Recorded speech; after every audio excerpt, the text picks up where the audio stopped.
Astini Sumiasih merupakan wanita kelahiran 22 September tahun 1955. Ia lebih dikenal dengan sebutan Nyonya Astini. Ia merupakan warga Kampung Malang di Surabaya, Jawa Timur. Astini terkenal sering meminjam uang kepada tetangga-tetangganya. Tahun 1996, Astini membuat warga kampungnya gempar. Kegemparan ini bermula dari penemuan potongan kepala dalam sebuah kantong plastik di Sungai Wonorejo. Penemuan potongan kepala itu pun segera dilaporkan warga ke kepolisian sektor kota Tegalsari.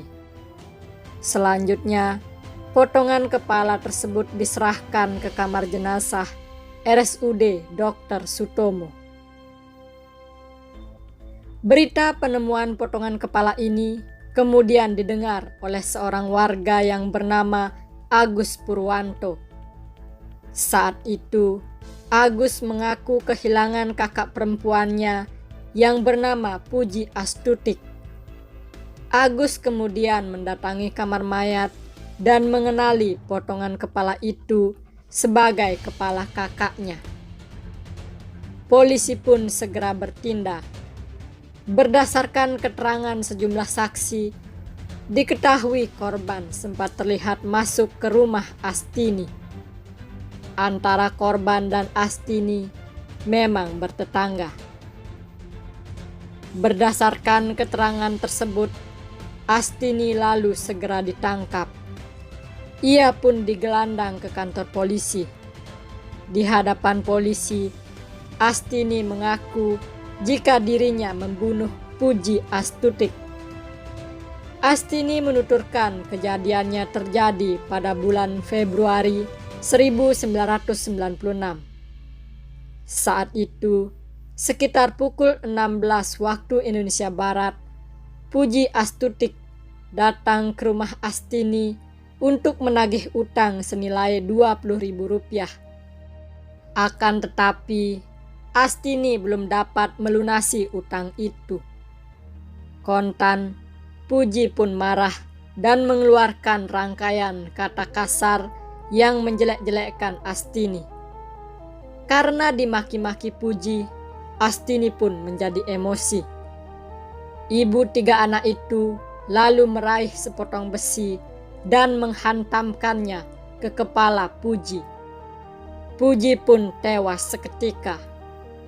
Sesudah korban tewas, Astini lalu menyeret jasad Puji ke dapur dan menutup mayatnya dengan tikar. Sekitar pukul 2 dini hari, tubuh Puji Astini lalu dipotong-potong menjadi 10 bagian.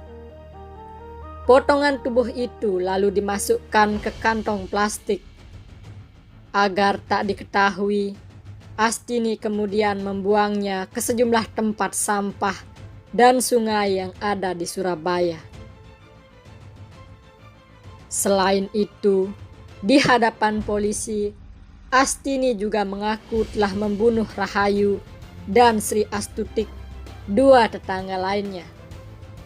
Pengakuan dari Astini ini pun menguak misteri hilangnya 2 warga kampung Malang itu.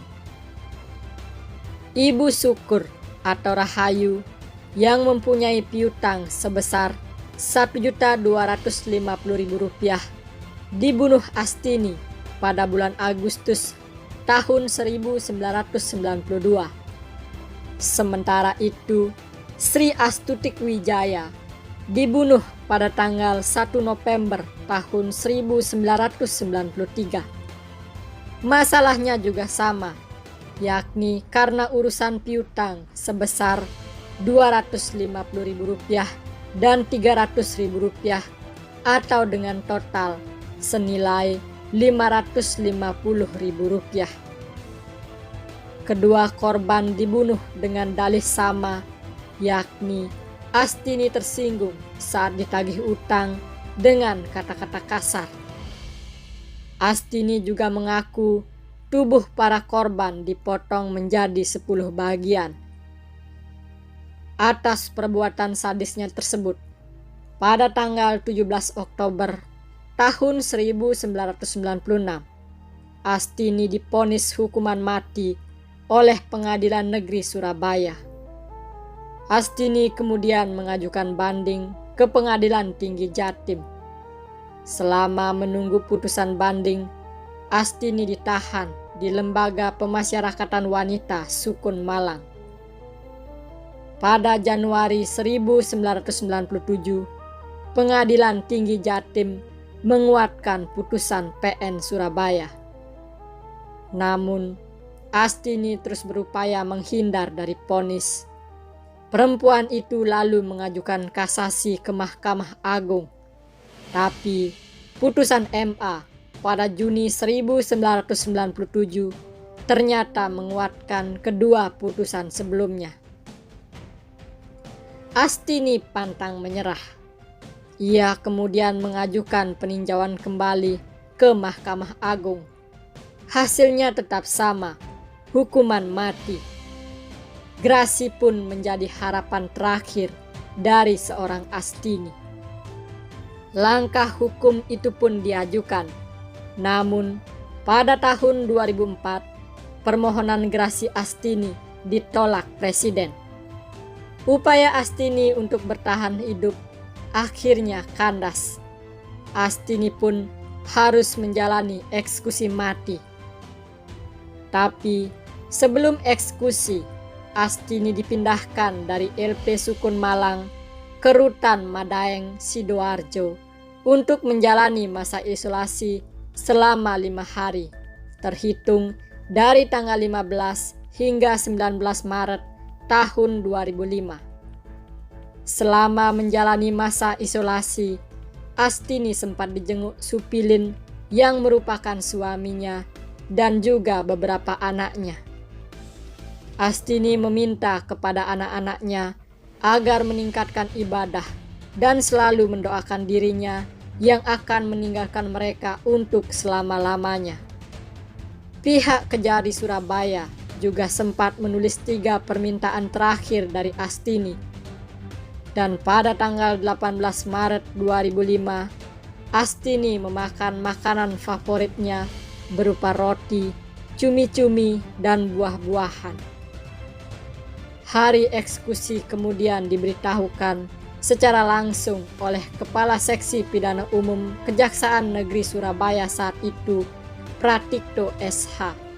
Sebab salah satu aturan pelaksanaan pidana mati adalah jaksa harus memberitahu terpidana selama 3 kali 24 jam sebelum pelaksanaan pidana mati.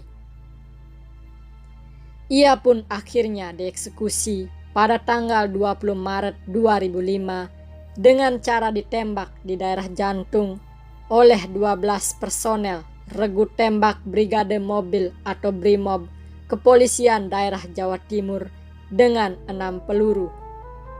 Ketika eksekusi, ia dalam posisi duduk, matanya ditutup kain, dan di depannya hanya berjarak 5 meter 12 personel Regu Tembak Brigade Mobil Kepolisian Daerah Jawa Timur bersiap menembak. Dan sekejap setelah aba-aba dinyatakan dor, jantung Astini tertembus 6 peluru. Astini beringsut, terkulai, kemudian tak bernyawa. Jasadnya lalu dibawa ke Rumah Sakit Umum Daerah Dr. Sutomo Surabaya, Jawa Timur untuk diotopsi. Ia dinyatakan meninggal pada pukul 1:20 waktu Indonesia Barat. Setelah dieksekusi, jasad Astini lalu dikuburkan di tempat pemakaman umum pemerintah kota Surabaya di Wonokusumo Kidul, Surabaya. Ini sesuai dengan permintaan keluarga Astini agar pemerintah yang mengurus pemakamannya. Keluarga Puji Astutik, salah satu korban Astini, mengaku puas setelah mengetahui Astini dieksekusi mati, meski pihak keluarga Puji harus menunggu 9 tahun lamanya. Sementara itu, Saat menunggu hukuman mati, Astini sempat mengeluh bahwa tidak ada yang memperhatikan nasibnya, bahkan hanya sekedar membesuk. Ia juga mengkhawatirkan nasib 3 anaknya. Ketiga anaknya tersebut lantas berada dalam tanggungan Andreas Nurmandala. Bahkan ia mengaku telah menyekolahkan putra-putri Astini hingga tamat sekolah menengah atas atau SMA. Sementara itu, rumah kontrakan milik Astini kemudian dikontrakkan kepada beberapa keluarga. Namun, warga menyatakan rumah tersebut jadi terlihat seram dan mengeluarkan bau amis darah.